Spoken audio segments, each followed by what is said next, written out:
मथुरा में सूर्य के पुत्र वसुदेव जी का विवाह देवकी जी के साथ हुआ। ये उस समय की बात है जब नवविवाहिता पत्नी देवकी को रथ पर विराजमान करके वसुदेव जी ले जा रहे थे। कंस बड़ा बलवान, स्वभाव में धूर्तता। वसुदेव जी से कहा, मैं रथ हाँकूंगा, मेरी बहन है। और रथ के घोड़ों की लगाम पकड़ ली, स्वयं रथ हाँकने लगा। सैकड़ों सोने के बने हुए रथ चल रहे थे साथ में। देवकी के पिता थे देवक, अपनी पुत्री पर उनका बड़ा प्रेम था। देवकी जी को विदा करते समय उन्होंने स्वर्ण के हारों से अलंकृत 400 हाथी, 15,000 घोड़े, 1800 रथ और सुंदर सुंदर वस्त्राभूषणों से विभूषित 200 सुकुमारी दासियां दी। विदाई का समय वरवधु के मंगल के लिए एक साथ शंख, तुरही, मृदंग, दुंदुभियां, जय जयकार। रथ चल पड़ा। जिस समय घोड़ों की लगाम पकड़कर कंस रथ हाँक रहा था, उसी समय स्पष्ट आकाशवाणी हुई, अरे मूर्ख, जिसको तू रथ में बैठाल कर लिए जा रहा है, उसकी 8वें गर्भ की संतान तुझे मार डालेगी। वैसे ही धूर्तता थी, आसुरी प्रवृत्ति। पथि प्रग्रहिणम कंस माभास्याः शरीरवाक् अस्यास्त्वामष्टमो गर्भो हंतायाम वहसे बुध। ऐ मूर्ख, जिसे तू बड़े प्यार से रथ में बैठाल कर ले जा रहा है, उसकी 8वीं संतान तुझे मार डालेगी। इत्युक्ता सा खलः पापी भोजानाम कुलपांशुनः। पापी स्वभाव, दुष्टता की सीमा नहीं रही। भोजवंश का कलंक। आकाशवाणी सुनते ही कूद पड़ा रथ से, तलवार खींच ली और बाल पकड़े देवकी के, मारने को उद्यत हो गया, गला काटने को। क्रूर तो था ही, पापी स्वभाव तो निर्लज्ज। ये देखकर दौड़ पड़े महात्मा वसुदेव जी और हाथ पकड़ लिया। वसुदेव जी ने कहा, राजकुमार राजकुमार, ये आपके लिए उचित नहीं है। श्लाघनीय गुणः सूरैर् भवान भोज यशस्करः सा कथम भगनीम हन्यात स्त्री मुद्वाह पर्वणि। अरे आप तो महाबलवान हैं, आप भोजवंश के होनहार वंशधर हैं, अपनी कुल कीर्ति को बढ़ाने वाले हैं। बड़े बड़े वीरों की सभा में आपका गुणगान होता है। यह निंदनीय कार्य आपको शोभा नहीं देता। पहले तो बहन, दूसरे स्त्री, तीसरे अभी अभी विवाह हुआ, आप कैसे मार सकते हैं? बीरबल, वसुदेव जी बड़े ज्ञानी महात्मा हैं। ऐसी स्थिति में साम दाम दंड भेद जैसे भी बचे, प्राणों को बचाना चाहिए। विनय कर रहे हैं, यद्यपि अंदर से बहुत बुरा लग रहा है ऐसे पापी पुरुष की विनय करना, पर इस समय बचाना है देवकी जी को। कहा, वीरवर, आपके द्वारा यह उचित नहीं। और एक बात हम आपको बता दें, मृत्युर्जन्म बताम वीर देहेन सा जायते अद्यवाब्द सतांते व मृत्युर्वै प्राणिनाम ध्रुवा। आज हो या 100 वर्ष के बाद हो, मृत्यु जन्म लेते ही पीछे पड़ जाती है और उसका नाश निश्चित करती है। जब शरीर का अंत ही हो जाना है तो पाप कर्म क्यों करे? शरीर को छोड़ना ही पड़ेगा, कोई भी हो मरेगा ही। विवश होकर मरना पड़ेगा।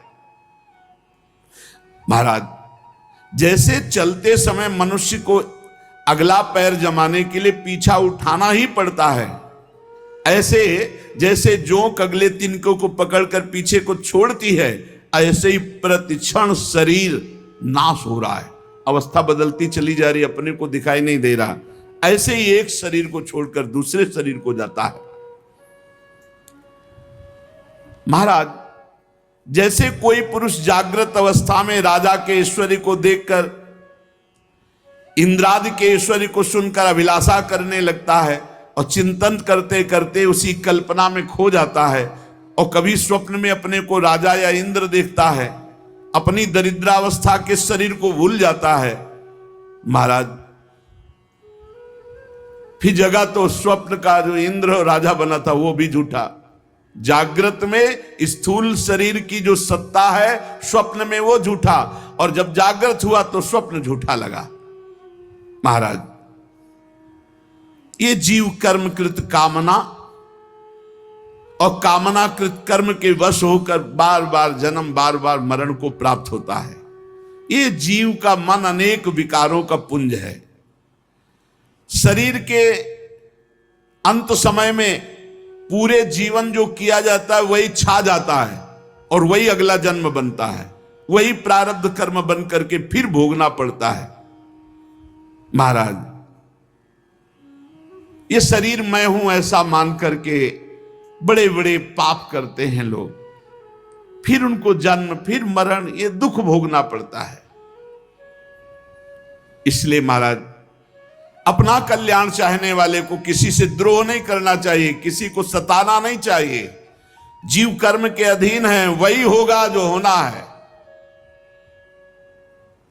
जो यहां मनमानी आचरण करेगा तो यहां भयभीत रहेगा, मारा जाएगा और दुर्गति प्राप्त करेगा, नरक में फिर नारकी योनियों की प्राप्ति होगी। कंस, तुम महावीर हो, तुम्हें शोभा नहीं देता।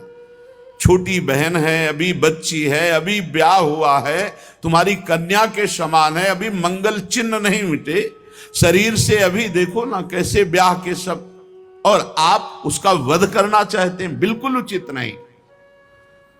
वसुदेव जी प्रशंसादि साम नीति भय आदि भेद नीति, कंस को बहुत समझाया, पर वो क्रूर तो राक्षसों का अनुयायी हो रहा था, उसने बाल नहीं छोड़ा।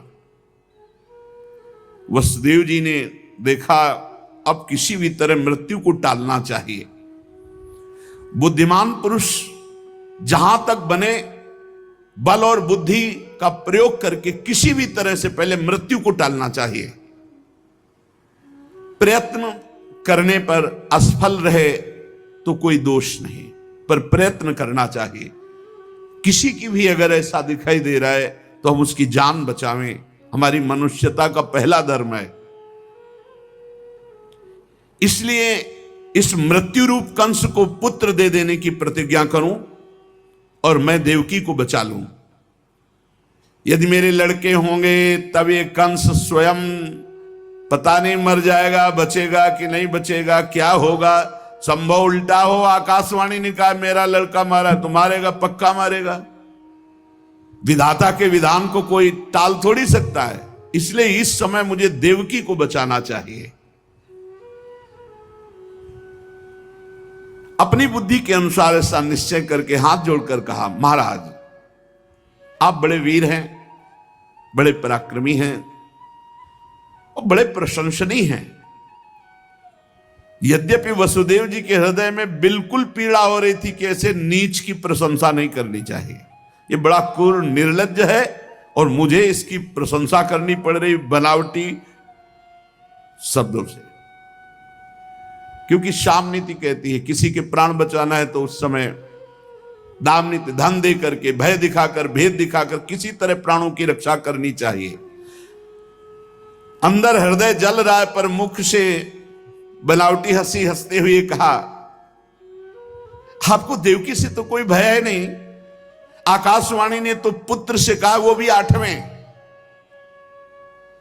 सो मैं प्रतिज्ञा करता हूं 8वां क्या, हर पुत्र लाके आपको दे दूंगा। परीक्षित, कंस जानता था वसुदेव जी प्राण दे सकते हैं पर वचन झूठे नहीं। वसुदेव जी सत्य वचन बोलते हैं, वो अपने प्राण दे सकते हैं पर अपने वचन झूठे नहीं कर सकते। और उसने भी विचार किया कि युक्ति संगत बात है, हमारे मृत्यु का कारण 8वीं संतान है, ना कि देव की। अब उसने केस छोड़ दिया। वसुदेव जी बहुत प्रसन्न हुए, बार बार उसकी प्रशंसा की और घर चले आए। देवकी जी बड़ी सती साध्वी थी, समस्त दैवी शक्तियां देवकी जी में वास कर रही थी। समय आने पर देवकी जी के गर्भ से एक एक पुत्र प्रकट हुआ, एक एक वर्ष के अंतराय में। पहले पुत्र का नाम था कीर्तिमान। एक एक कदम पे बड़ा कष्ट हो रहा था कंस की तरफ ले जाते हुए कीर्तिमान पुत्र को, क्योंकि पता था जाते ही मार देगा। ऐसा करते समय उन्हें बड़ा कष्ट हो रहा था, परंतु सत्य प्रतिज्ञ महापुरुषों को अपने वचन झूठे होने में जो कष्ट होता उससे बड़ा कोई कष्ट नहीं। इसलिए अपने वचनों की रक्षा के लिए सत्य संध पुरुष बड़े से बड़ा कष्ट सह लेता है। जाकर कंस के सामने कीर्तिमान को, ये प्रथम पुत्र, और शांत। कंस ने देखा कि पुत्र के जीवन और मृत्यु में समान भाव वसुदेव जी का, ये तो सत्य में पूर्ण निष्ठावान है।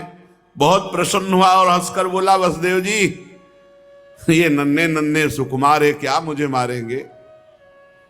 आकाशवाणी ने तो कहा था देवकी के 8वें गर्भ से जो संतान उत्पन्न होगी वही मेरी मृत्यु का कारण होगी। मुझे प्रथम से 7 तक से कोई मतलब नहीं, 8वीं लौट करके तो चले, पर प्रसन्नता नहीं थी कि दुष्ट है, पता नहीं कब किस समय इसकी बुद्धि बदल जाए। बालक को लौटकर वापस लाए। इधर भगवान देवर्षि नारद जी पहुंच गए और कहा, कंस एक कमल लिया जो 8 दल का था। कहा जरा गिनो इसमें 8वां कौन है? ये 8वां नहीं, हम कह रहे हैं यहां से शुरू करो, वो 8वां, यहां से शुरू करो। हर दल से गिनवाया तो हर 8वां हुआ। बोले देवताओं के चक्र को तुम नहीं जान सकते, कौन सा 8वां है? और सुनो, ये ब्रज में जो नंदगोप हैं और ये जो वसुदेव देव की वृष्णिवंशी हैं, ये कोई साधारण नहीं, ये सब दैवी शक्तियां हैं, सब बड़े बड़े देवता हैं। तुम्हारी सेवा में जो है ये सब देवता छुप करके हैं। और बतलाया कि दैत्यों के कारण पृथ्वी का भार बढ़ गया है और तुम्हारे वध की और सब दैत्यों के वध की पूरी तैयारी चल रही है। अच्छा, अब देख लेना, तुम्हें जैसा समझ में आए। हम तो जा रहे हैं। आग लगा दी। क्यों? क्योंकि ये पापी दया करेगा तो भगवान के अवतार में विलंब हो जाएगा। ये जब और पाप करेगा तो भगवान बहुत शीघ्र अवतरित होंगे। कंस को निश्चय हो गया कि अरे तो सब मेरे मारने का विधान बनाया जा रहा है। कमल में हर पंखुड़ी 8वीं थी, तो पता नहीं कौन सा पुत्र 8वां हो, और मेरे मारने वाला तो भगवान ही होगा, दूसरा तो कोई होगा नहीं। और वो किस में आ जाए, किस रूप में, पहले में कि दूसरे में कि तीसरे में? वसुदेव देवकी के लिए आदेश किया, तत्काल हथकड़ी बेड़ियों से जकड़ करके इनको कैद खाने में डाल दिया जाए और बहुत ही कठोर पहरा लगा दिया जाए। और जो पुत्र कीर्तिमान था मंगवाया, तुरंत उसे मार डाला। उसे वर्ष वर्ष में जो संतान होती मारता गया, उसे हर बार शंका बनी रहती, पता नहीं वो भगवान किन बालक के रूप में प्रकट हो जाए। परीक्षित, पृथ्वी में बात प्रायः देखी जाती है कि अपने प्राणों का ही पोषण करने वाले जो लोभी लोग होते हैं, वो चाहे राजा हो चाहे कोई भी हो, वो अपने स्वार्थ की पूर्ति के लिए माता पिता भाई बंधु किसी की भी हत्या कर सकते हैं, माता की, पिता की, भाई की, बंधु की, मित्रों की, इष्ट की, किसी की भी। ऐसे स्वार्थी पुरुषों से कभी मित्रता नहीं रखनी चाहिए, नहीं हानि ही होती है। और कंस को पूर्व जन्म की स्मृति थी कि वो महान बलशाली भयंकर कालनेमी राक्षस असुर था, और उसमें भी भगवान ने, विष्णु भगवान ने मारा था कालनेमी को। अब वो समझ गया कि भगवान ही अवतार ले रहे हैं मेरे मारने के लिए, तो उसने यदुवंशियों से घोर विरोध ठान लिया। बड़ा बलवान था, रौंद दिया। यदु भोज अंधक वंश के अधिनायक अपने पिता को बंदी बनाकर कैद खाने में डाल लिया, और सूरसेन का स्वयं राजा बन बैठा। कंस बड़ा बलशाली था, उसके बल से प्रभावित होकर जरासंध ने संबंध अपनी पुत्रियों का ब्याह कर दिया। अब तो और बल, फिर प्रलंबासुर, बकासुर, चाणूर, तृणावर्त, अघासुर, मुष्टिकासुर, अरिष्टासुर, द्विविद, पूतना, केसी, धेनुकासुर, बाणासुर, भौमासुर, ये सब मित्र हो गए कंस के। अब तो एक छत्र भूमंडल पर शासन, यदुवंशियों को जहां कोई दिखाई दे उनको नष्ट कर देना। छुप करके कुरु, पांचाल, कैकेय, साल्व, विदर्भ, निषद, विदेह, कौशल आदि देशों में भाग गए यदुवंशी, और अपने को छुपाकर भेष बदलकर वहां रहने लगे कंस के भय से। कुछ लोग जो बड़े प्रवीण थे वो कंस के आगे हाथ जोड़ करके उनके सेवक बन करके उनके मन के अनुसार चलने लगे। जब कंस ने एक एक करके देवकी जी के 6 बालक मार डाले, तब देवकी के 7वें गर्भ में भगवान के अंश स्वरूप अनंत महिमा, अनंत बलशाली भगवान शेष जी पधारे देवकी जी के गर्भ में। रामावतार में थोड़ी दिक्कत महसूस हुई लक्ष्मण जी को। जहां कुछ बात आती प्रभु के विरुद्ध तो सह नहीं पाते, और जहां उठने की कोशिश करते वहीं केवल इतनी बात कह दी विदेहराज जनक ने कि अब अगर हम ऐसा जानते कि पृथ्वी में कोई ऐसा वीर ही पैदा नहीं हुआ जो अजगरों को उठा लेता, तो मैं प्रतिज्ञा ही नहीं करता। लक्ष्मण जी ने आदेश नहीं लिया था, कूद पड़े और कहा तुम कैसी बात बोल गए विदेहराज जनक, जहां रघुवंश मणि भगवान श्री राम विराजमान है वहां तुमने ऐसी बात कर दी। अरे पूरे ब्रह्मांड को उठाऊं, सैकड़ों योजन दौड़ करके ले जाऊं और कच्चे घड़े की तरह तोड़ दूं, इस पुराने पिनाक की क्या बात कर रहे हो? इसे तो कमल नाल की तरह अभी तोड़ दूं, भगवान का आदेश किया। भगवान बैठ जाओ आके। जे ही कोल भीलो ने बताया, महाराज चक्रवर्ती सम्राट महाराज दशरथ की संपूर्ण सेना और भरत शत्रुघ्न, हाथी घोड़े रथ रब्बा। लक्ष्मण जी, अभी राम जी कुछ बोल ही नहीं पाए, लक्ष्मण जी उठे और बोले मिलने आना था तो ऐसे वैभव से थोड़ी मिला जाता, इसका मतलब कुछ और सोचा, तो गलत सोच लिया भरत जी ने। तत्काल प्रत्यंचा खींच ली और कहा आज मैं दिखाऊंगा कि भगवान के दासत्व में कितनी बल है। भगवान श्री राम को चुप चुप शांत हो जाओ, तुम क्या समझते हो अयोध्या का राज्य भरत के मन में लोभ पैदा कर सकता है? कहीं क्षीर समुद्र में खटाई फाड़ सकती है क्या? अरे त्रिभुवन का राज्य मिले तो भी भरत जैसे प्रेमी के हृदय में किंचन मात्र प्रलोभन नहीं। अरे माताएं आ रही इसलिए पूरी प्रजा आ रही, पूरी सुरक्षा है इसलिए। तब लक्ष्मण जी, कई जगह ऐसा होता जहां वो भगवान की सेवा के लिए उठते। इस बार का नहीं महाराज, आप बड़े नहीं बनोगे, बड़े हम बनेंगे और अपनी मन की बात करेंगे। तो भगवान शेषा बहुत प्यार करते हैं, बहुत प्यार करते हैं भगवान श्री हरि को, अपनी गोद में शयन कराते हैं।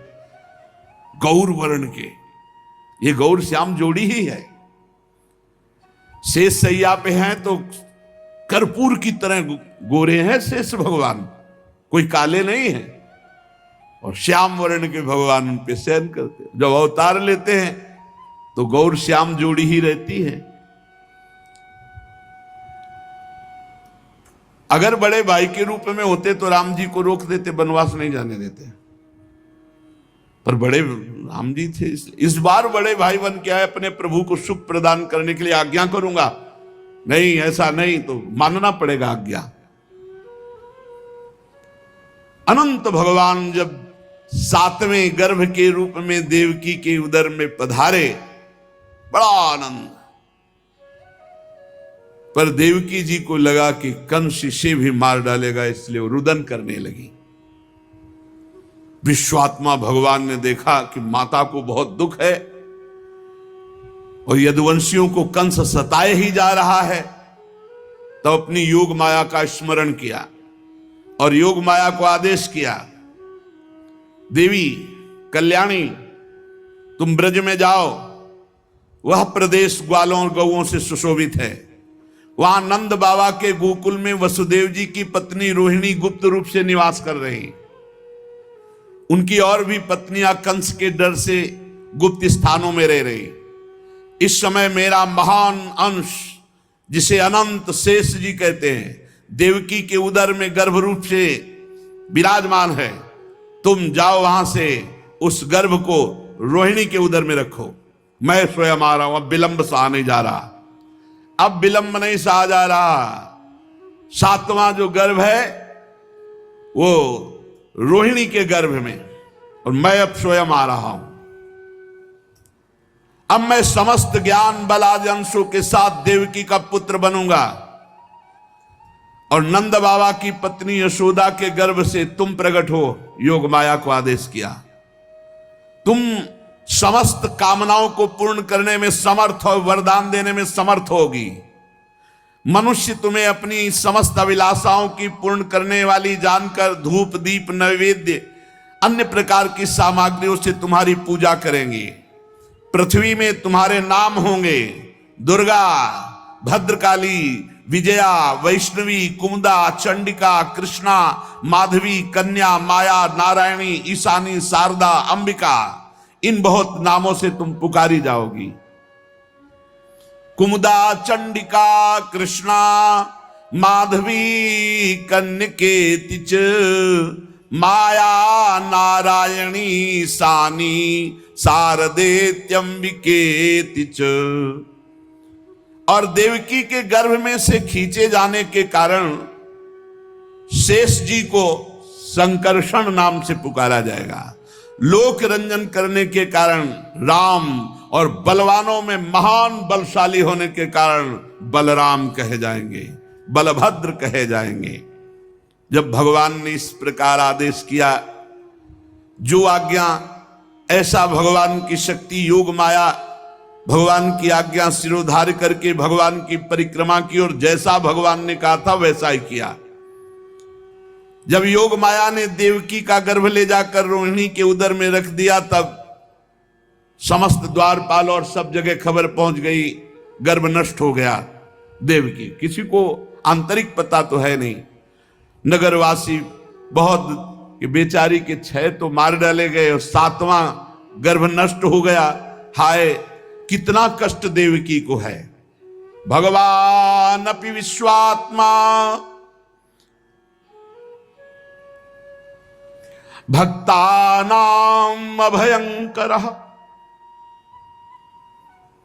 यद्यपि भगवान विश्वात्मा है, सर्वत्र है, पर भक्तों को अभय करने के लिए भगवान प्रकट होते हैं। भक्तानाम अभयंकरः। भगवान को कहीं आना जाना थोड़ी है, वो तो विश्वात्मा है। सब जगह कोई कण ऐसा नहीं जो वो ही ना बने हों। वसुदेव जी के मन में अपनी समस्त सामर्थ्य और कलाओं के साथ प्रकट हो गए। वसुदेव जी का तेज सूर्य के समान प्रकाशित, लोगों की आंखें चौंधिया जाती वसुदेव जी को देखने में। बल वाणी प्रभाव से कोई वसुदेव जी को दबा नहीं सकता था। देवकी जी ने उस अंश को धारण किया। भगवान सारे जगत के निवास स्थान हैं। सा देवकी सर्व जगन निवास निवास भूता नितराम नरेजे भोजेन्द्र गेहे शिखे वरुद्धा सरस्वती ज्ञान खले यथा सती। देवकी जी भगवान का निवास स्थान बन गई, वैसे सारे जगत के निवास स्थान भगवान हैं। परंतु जैसे घड़े में दीपक बंद कर दिया जाए तो प्रकाश नहीं होता, जैसे ज्ञान खल की श्रेष्ठ विद्या का प्रकाश नहीं होता, ऐसे कारागार में देवकी की शोभा भी बंद थी, हथकड़ी बेड़ियों से जकड़े हुए। देखो हम भक्ति करते हैं, थोड़ी सी भी कष्ट वृत्ति आती है भगवान पर हमारी बोले श्रद्धा डगमगा रही। अरे देखो स्वयं इतने महान तप की परब्रह्म परमात्मा पुत्र बनने पर कैसी परिस्थिति है, हथकड़ी बेड़ी से जकड़े हुए हर पुत्र मारा गया, घोर राक्षसी स्वभाव का, कड़ा पहरा, कहीं कोई मिल नहीं सकता, कहीं कोई सुविधा नहीं। जे भी कंस को सूचना कि अब की बार तेजस्वी गर्भ है, बहुत तेज है देवकी के चेहरे पर, शीघ्र से शीघ्र मुझे क्या करना चाहिए। कंस घबरा गया, 8वां गर्भ। अब भगवान जिनके गर्भ में, उनका चिंतन करने से ही बुद्धि पवित्र हो जाएगी। ये देखो, जब ब्याह के समय मारने के लिए उद्यत हो गया था, अब तो 8वां गर्भ है, तो उसका देवकी को मारना तो ठीक नहीं होगा। मैं वीर पुरुष हूं, स्त्री को मारना कलंक है। ठीक निर्णय निकल रहा है बुद्धि से। क्यों? क्योंकि अब जिस देवकी का चिंतन कर रहे हैं, उनके गर्भ में ज्ञान समुद्र भगवान विराजमान है। मैं अपने पराक्रम को कलंकित नहीं करूंगा, देवकी को नहीं मारूंगा। एक तो ये मेरी बहन है, फिर स्त्री है, और फिर तीसरी गर्भवती। जो स्त्री को या गर्भवती को, तो उसकी आयु, कीर्ति, लक्ष्मी, बुद्धि सब भ्रष्ट हो जाती, सब नष्ट हो जाती। वो जीवित मुर्दे के समान हो जाता है जो स्त्री के साथ क्रूरता का व्यवहार करता है। उसे मृत्यु के बाद नरक के लोग भी उसे घृणा की दृष्टि से देखते हैं। वो देहाभिमानियों के घोर भोग जहां बड़े कष्टमय होते हैं, उन नरकों को जाता है। यद्यपि कंस ऐसी बुद्धि वाला नहीं था, पर आज वो इस क्रूरता से निवृत्त हो गया।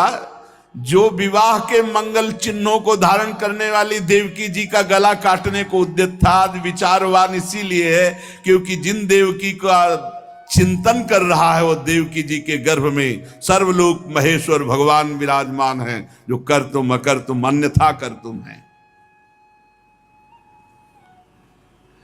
अब कंस बड़ा व्याकुल रहने लगा। पहरेदारों का कड़ा शासन, रात दिन, किसी का आना नहीं, किसी का जाना नहीं, कोई व्यवस्था नहीं, रात दिन कड़ा पहरा। और कंस रात दिन उठते बैठते चलते फिरते बस यही कि कान में आवाज आने वाली है कि जन्म हो गया। जहां आंख पड़ती लगता भगवान आ गए। कोई आता महाराज एकदम कांप जाता, मानो सूचना ही देने वाले, एकदम भयभीत होकर भगवान के चिन्ह। बड़े भाग्यशाली हैं जिनका भय से ही सही भगवान में चित्त जुड़ा है। आसीनः शं विसंस्तिष्ठन् भुंजानः पर्यटन महीं चिंतयानो हृषीकेश मपश्यत् तन्मयम् जगत। कितनी ऊंची स्थिति कंस की हो गई। आसीना, बैठा है, खाता पीता सोता जागता चलता फिरता हर समय श्री हरि, कुछ खड़कता श्री हरि। बोले चिंतयानो हृषीकेश मपश्यत् तन्मयम् जगत। ऐसा गाढ़ चिंतन भगवान का क्यों, जिधर देखता भगवान ही नजर आते।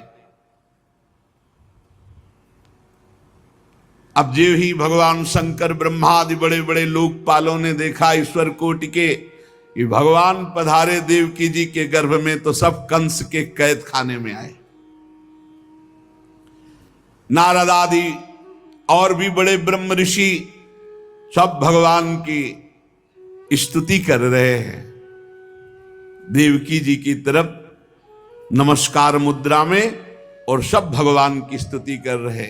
सत्यव्रतम सत्य परम त्रिसत्यम सत्यस्य योनिम निहितम च सत्ये सत्यस्य सत्यमृत सत्य नेत्रम सत्यात्मकम त्वाम शरणम प्रपन्ना।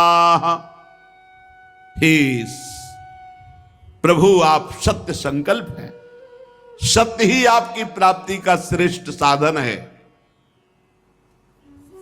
सृष्टि के पूर्व और प्रलय के पश्चात संसार की स्थिति के समय इन असत्य अवस्थाओं में भी आप सत्य हैं। हे प्रभु, आप सत्य हैं, आपकी प्राप्ति का श्रेष्ठ साधन सत्य है, और रचना, पालन और संहार इन असत्य स्थितियों में भी आप सत्य हैं। पृथ्वी, जल, तेज, वायु, आकाश, ये 5 दृश्यमान सत्यों के आप ही कारण हैं। आप ही अंतर्यामी रूप से विराजमान हैं। आप इस दृश्यमान जगत के परमार्थ स्वरूप हैं। आप ही मधुरवाणी समदर्शन के प्रवर्तक हैं। भगवान, हम तो बस इतना समझते हैं कि आप सत्य स्वरूप हैं, हम सब आपकी शरण में हैं।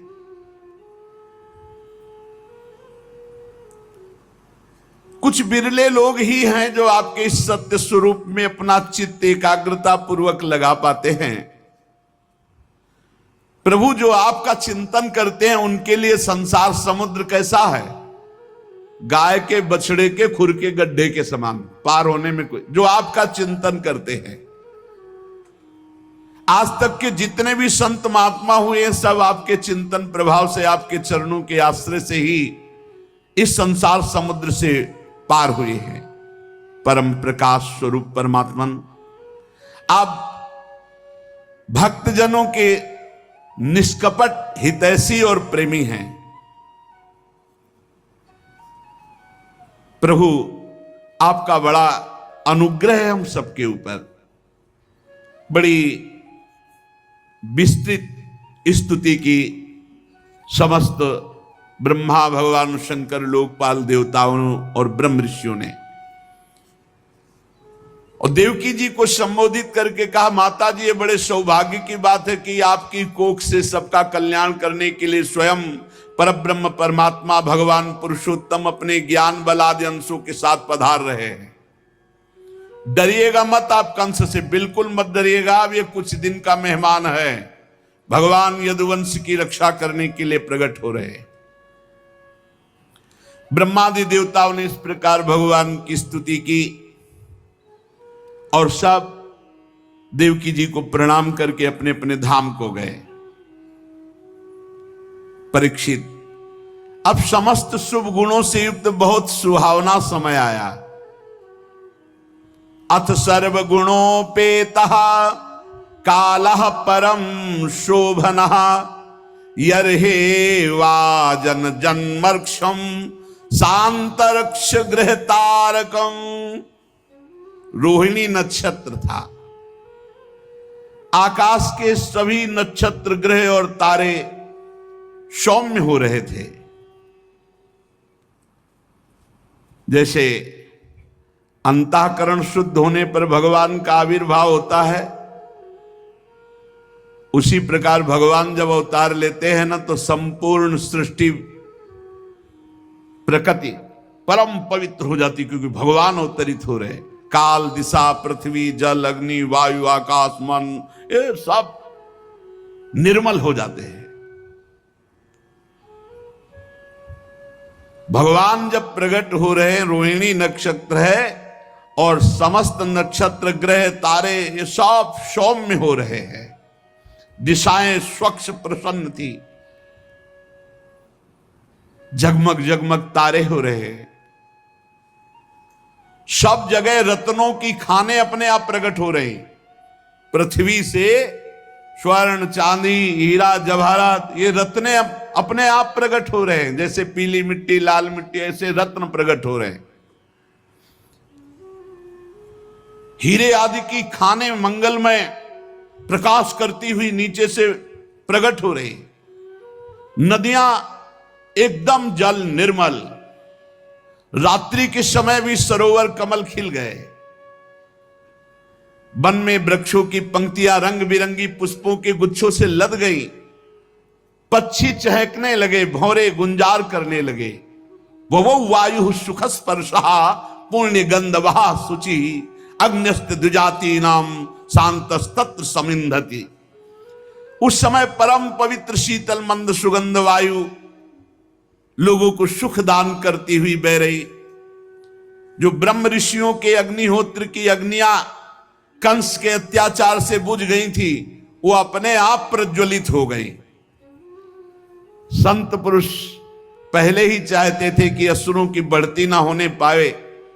पता नहीं क्या हो रहा है, सबका मन आनंदित हो रहा है, सब प्रसन्न हो रहे, क्योंकि भगवान का आविर्भाव हो रहा है। उसी समय देवताओं की दुंदुभियां अपने आप बज उठी, किन्नर गंधर्व मधुर स्वर में गान करने लगे, सिद्ध चारण भगवान के मंगलमय गुणों की स्तुति करने लगे, विद्याधरियां अप्सराएं नृत्य करने लगे, बड़े बड़े देवता ऋषि मुनि आनंद में भरकर कंस के कारागार के ऊपर पुष्पों की वर्षा कर रहे हैं। अब तो काले काले मेघ आकर मंडराने लगे और धीरे धीरे गर्जना करते हैं, भारी वर्षा प्रारंभ। जन्म मृत्यु के चक्र से छुड़ाने वाले जनार्दन भगवान का अवतार समय निशीत रात के 12 बजे। निशीथे तम उद्भूते जायमाने जनार्दले।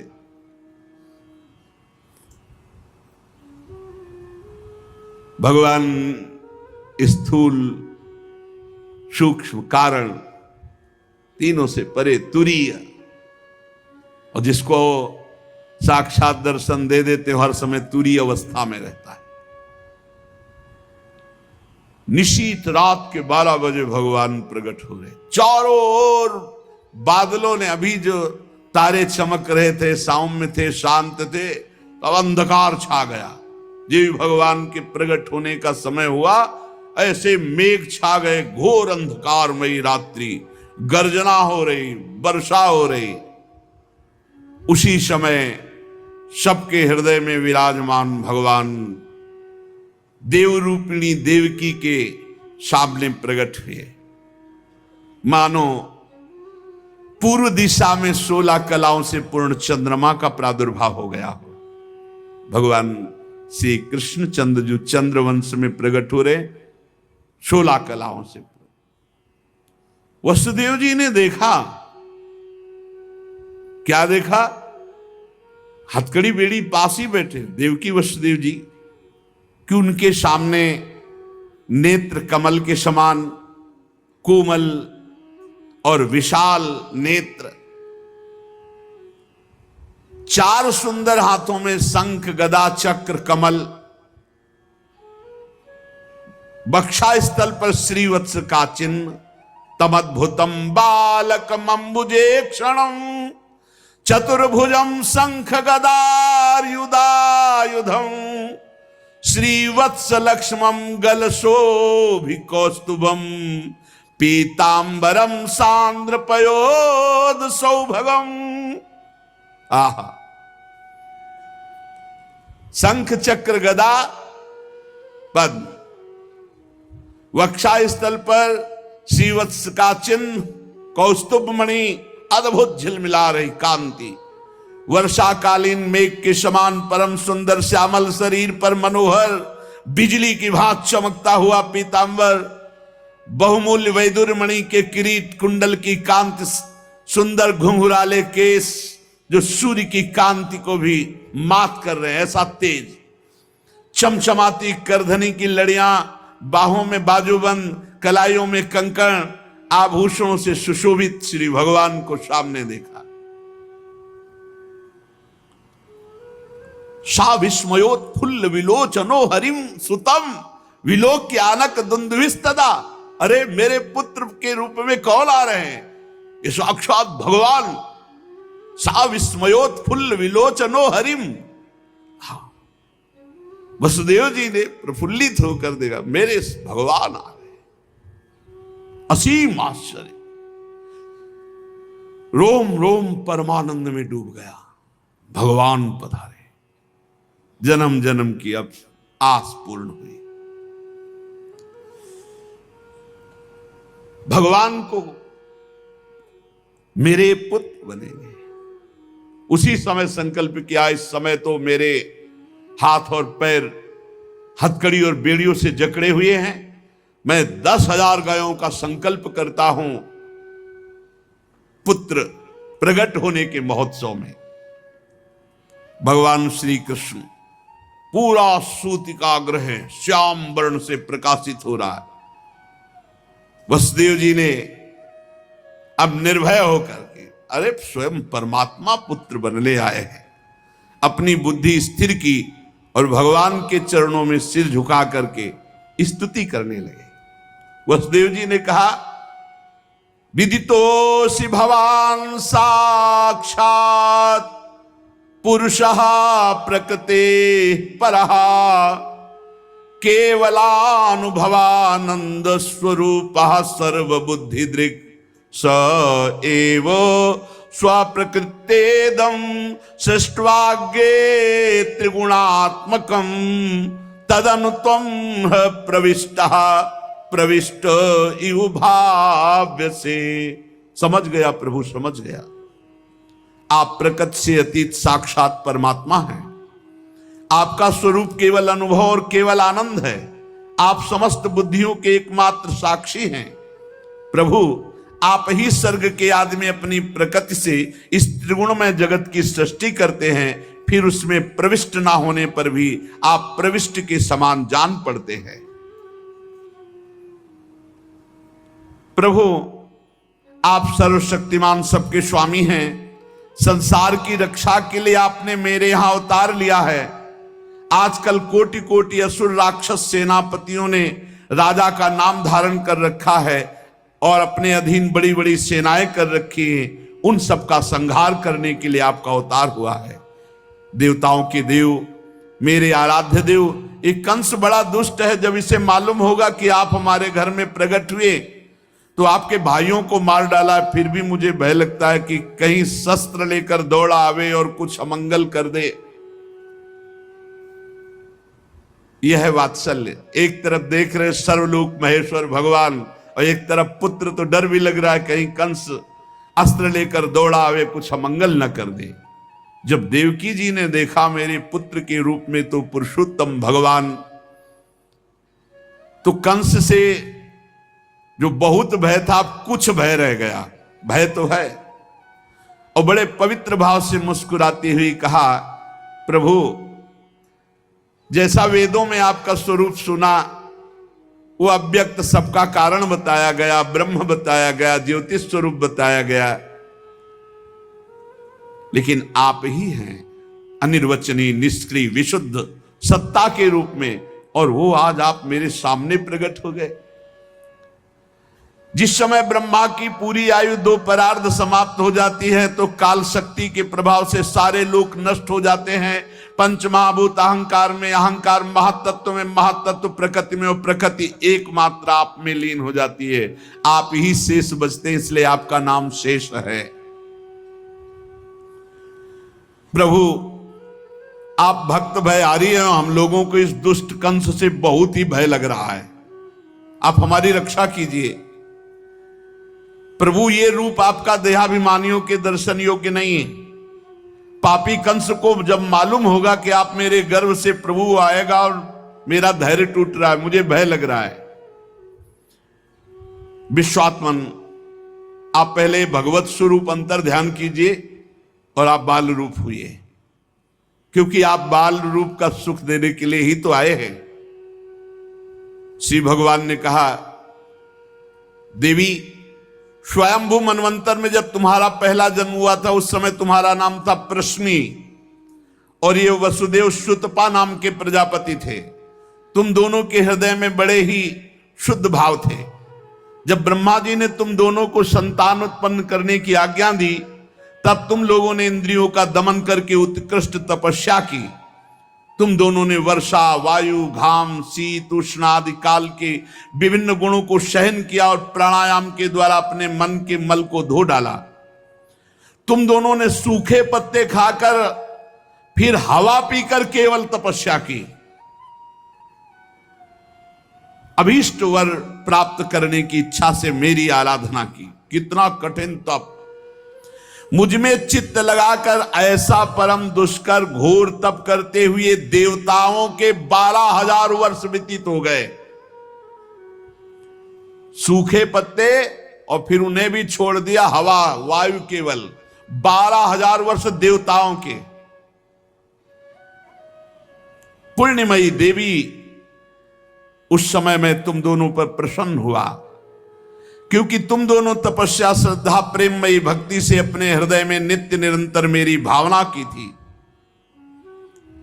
जैसा मैं आज तुम्हारे सामने प्रकट हुआ हूं, ऐसा उस समय भी प्रकट हुआ था। और तुमसे कहा वरदान मांगो। तब तुम दोनों ने कहा आप जैसा पुत्र मुझे चाहिए। तो मेरे जैसा तो सिर्फ मैं ही हूं। तो मेरे जैसा पुत्र, तो मैंने ये वरदान दिया कि मैं ही स्वयं तुम्हारा पुत्र बनकर आऊं। ये छोटी मोटी तपस्या का फल नहीं है, आप देख लीजिए। अगर आप जीवन भर रामकृष्ण हरि भगवान नाम जपते हुए भगवत प्राप्त हो जाते तो कितना सरल है, कितना सरल है। इसीलिए धन्य है ये कलयुग, जो कम समय में भगवत प्राप्ति, केवल भगवान नाम जप और थोड़ा सा केवल पापाचरण से अपने को बचा लो तो भगवत प्राप्ति हो जाएगी।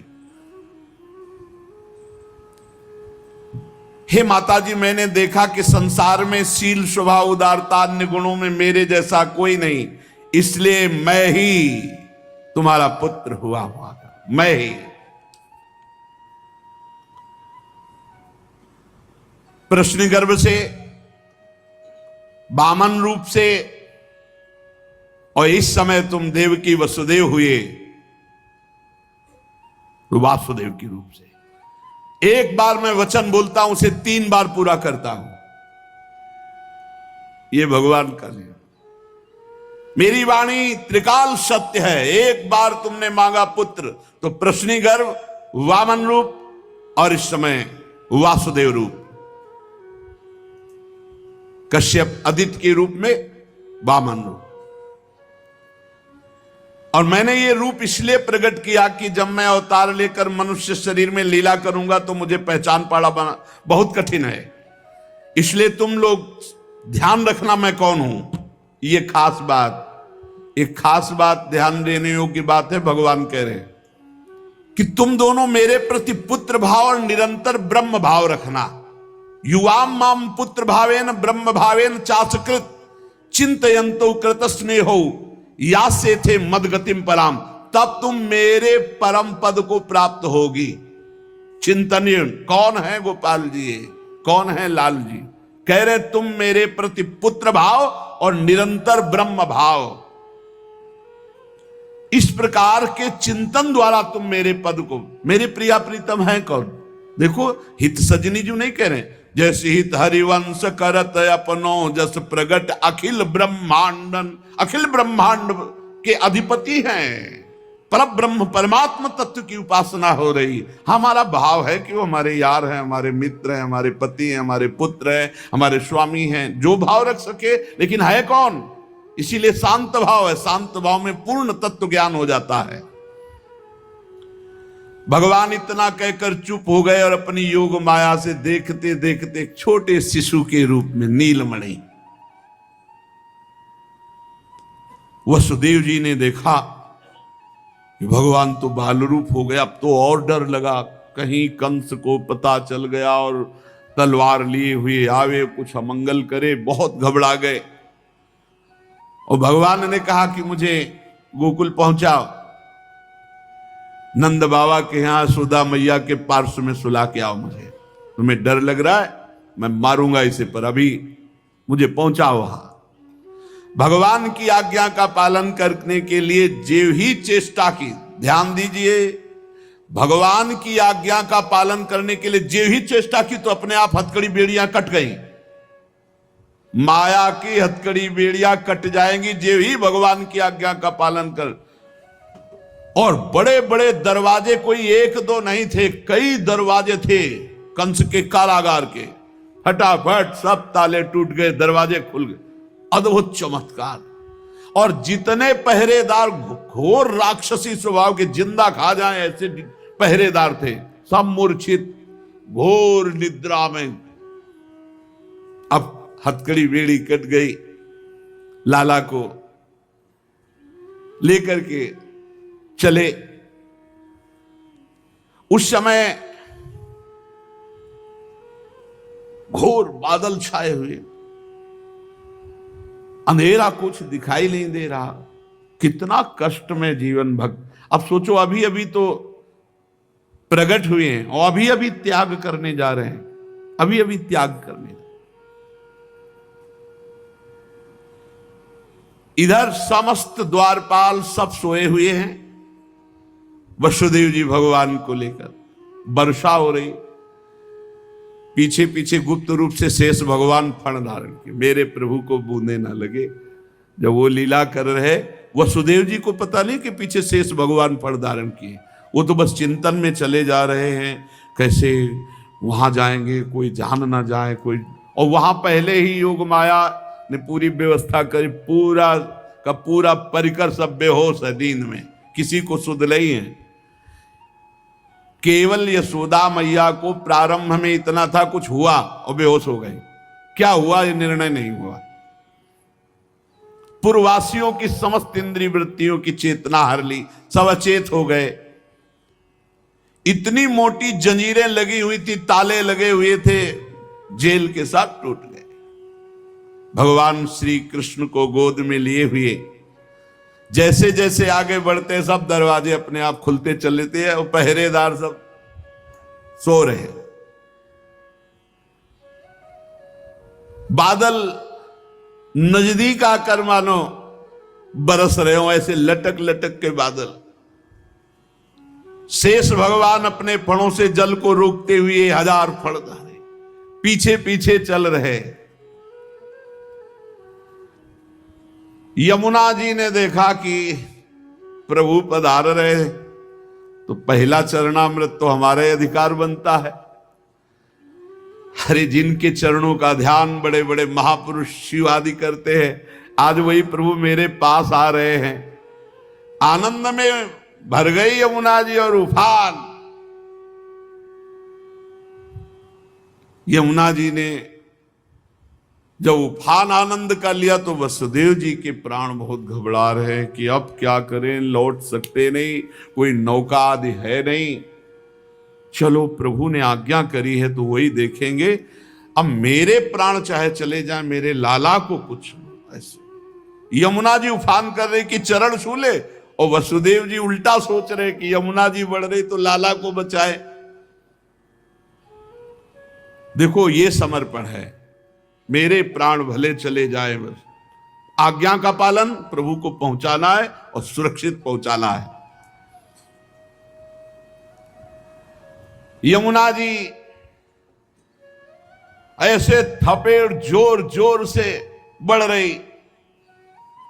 भगवान ने कहा बाबा तो और ऊपर उठाते चले जा रहे, तो यमुना जी और बढ़ती चली जाएंगी। एक श्री चरण बड़ा, ये वसुदेव जी को पता ले, जो ही यमुना जी को श्री चरण प्रभु के स्पर्श हुए तो तुरंत नाभिभर हो गई और ऐसे एकदम शांत। वसुदेव जी बाबा के नगर में गोकुल में गए तो डर रहे थे कि कोई देख न ले, लेकिन वहां कोई देखने वाला था, सब सोए हुए थे। उन्होंने अपने पुत्र को, अब वो ऐसे देख रहे थे, और जहां सुलाया तो वहां भी पुत्र था, पार्श्व में योग माया और वही पुत्र। भगवान के इस अवतार में 2 अवतार हुए। एक हुआ चतुर्भुज नारायण भगवान का अवतार जो वसुदेव देवकी के सामने, और एक हुआ पीछे आपने सुना है। नंद बाबा और यशोदा मैया बहुत ऐश्वर्य समृद्धि सब रिद्धियां सिद्धियां अटखेलियां कर रहे। ब्रज तो यहां रिद्धियां सिद्धियां अटखेलियां कर रहे, कौन पूछता है। अवस्था डल गई थी नंद बाबा की, चौथापन था। और ब्रजवासी बाबा की इस दशा को देख के सह नहीं पा रहे थे, बाबा खिन्न रहते थे।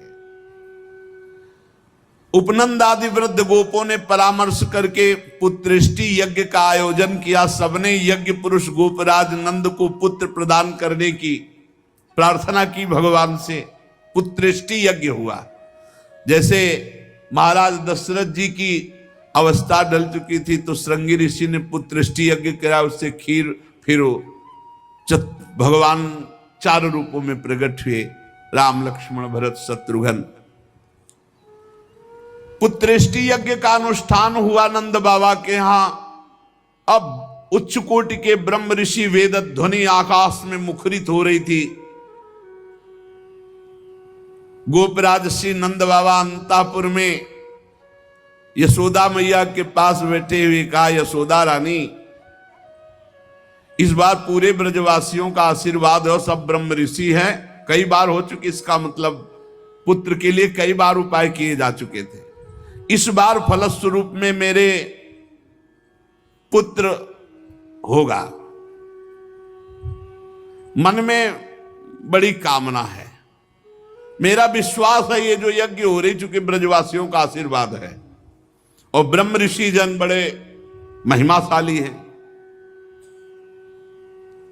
पर मेरे मन में एक उदासी छा जाती कि कर्म से ऐसा पुत्र नहीं होगा जैसा मैंने एक स्वप्न देखा है।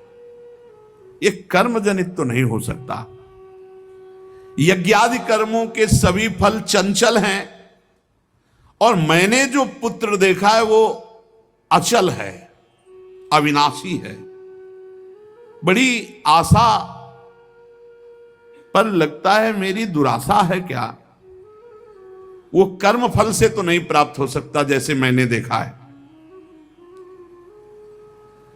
मैंने एक स्वप्न देखा जो आज तक तुमसे नहीं बताया, यशोदा रानी से कहा। भगवान नारायण भी उतने सुंदर नहीं जैसा वो बालक सुंदर मुझे स्वप्न में दिखाई दिया। मुझे ऐसा लगता है कि त्रिभुवन में कोई है नहीं सुंदर। एक बार जिसके हृदय में वो प्रकट हुआ उसको कोई आकर्षित कर सके ऐसा त्रिभुवन में नहीं। ब्रजराज की बात सुनकर यशोदा रानी ने कहा, सच्ची तुमने स्वप्न में देखा है? बोले हाँ। बोले मैंने तो बताया नहीं, मैंने भी स्वप्न में देखा है।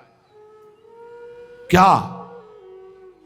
बोले मैं नित्य सहधर्मिणी हूं, तुम्हारी सुख दुख की नित्य संगिनी हूं, मैं तुमसे क्या छिपाऊं। जैसे बालक की बात कर रहे हो ना, हमने तो इसलिए नहीं बताया कि आप कहोगे कि तुम्हारा पागलपन है।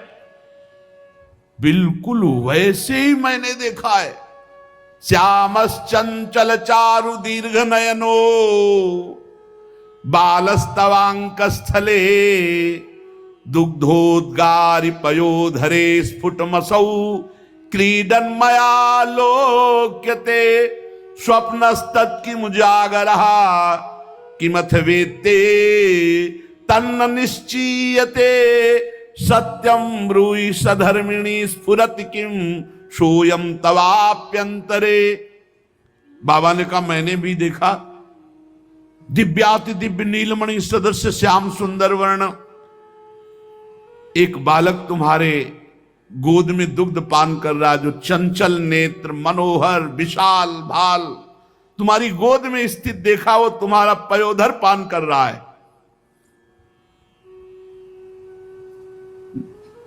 कैसे बताऊं, अब तो मेरी ये दशा है कि सोता हूं या जागता हूं मुझे कुछ पता नहीं चलता। हर समय बालक लगता है मेरी गोद में चढ़ रहा है, मेरी दाढ़ी खींच रहा है। कभी मैं देखता हूं तुम्हारी गोद में दुग्ध पान कर रहा है। यशोदा मैया आनंद विवल होके कहने लगी, ब्रजराज ऐसा ही, ऐसा मैंने भी देखा है, ऐसा ही देखा है। वो तुम्हारे तोंद पर चढ़े खेल रहा, मैंने देखा है ऐसा। सत्य सत्य सत्य कहती हूं, मैंने देखा मैंने कि उसे स्तनपान करा रही हूं, पर संकोचवश नहीं बताया कहां वो दिव्य बालक और कहां मैं। ब्रजराज नंद ने कहा मैंने असंभव समझकर ये बात तुमसे छुपाई थी। यशोदा मैया ने कहा मैंने भी, कि तुम हमारा पागलपन समझोगे, लेकिन ऐसा अगर दोनों के स्वप्न में आया तो जरूर भगवान हमारे स्वप्न को पूरा करेंगे। नारायण जिनकी हम आराधना करते हैं, नारायण सेवानिष्ठ नंद बाबा और यशोदा मैया दोनों तन मन वचन से भगवान श्री हरि की शरण में होकर के द्वादशी दिन यथाविधि व्रत करने का नियम लिया। पुत्रेष्टि यज्ञ के बाद द्वादशी व्रत की संख्या वृद्धि के साथ साथ अब वो स्वप्न में देखा हुआ जो दिव्याति दिव्य बालक है वो खुली आंखों झलकने लगा। अब तो भारी व्याकुलता बनी। व्रतानुष्ठान सर्वांग पूर्ण संपन्न हुआ तो एक दिन देखा कि स्वप्न में भगवान श्री हरि आए और मधुर वाणी में बोले, अहो मयि अभिषक्तौ भक्तौ कथम निर्विद्य खिद्दे थे योषावतसी कुसुम सुषुमः सुकुमारः कुमारः सष्ट्रदेवान भवतोर्भवतोः कुमारतया स्फुरति सातु सदा भवतो रेवानुगतः प्रतिकल्पम स्वभक्ति प्रवर्तनाय दिविमत प्रवर्तित द्रोण धरा रूपांश कलावतो तद्भूरि भाग्यम इत्यादि रीत्या ब्रह्मादलभ्य साक्षात् तत्फल साक्षात्काराय स्वयमेव पृथिव्याम भवतोर्भवतोरेव भवम लभत एव अचिरादेव रुचिरा रुचिरेशा युवयो सफलताम बलिता। यह आदेश हुआ, नंद यशोदा तुम मुझ में आसक्त और मेरे परम भक्त हो, तुम इतने खिन्न क्यों हो रहे हो? अतसी कुसुम के सदस्य श्याम सुंदर सुकुमार कुमार जो तुम्हारे स्वप्न में जागृत में अनुभूति का विषय बना हुआ है वो मैं हूं। निकुंज विलासी श्री ठाकुर जी ने कहा, जगत में वात्सल्य प्रेम का प्रचार करने के लिए मेरी प्रेरणा से द्रोण और धरा के रूप में तुम स्वर्ग से आविर्भूत हुए हो। कल्पों तपस्या की है मेरी प्राप्ति के लिए, जो ब्रह्मादि के लिए अलभ्य है, सौभाग्य है कि वो तुम्हें प्राप्त हो रहा है। उसी फल का आस्वादन करने के लिए अब तुम तैयार हो जाओ, चिंता मत करो। गोपराज मैं प्रकट होने वाला हूं।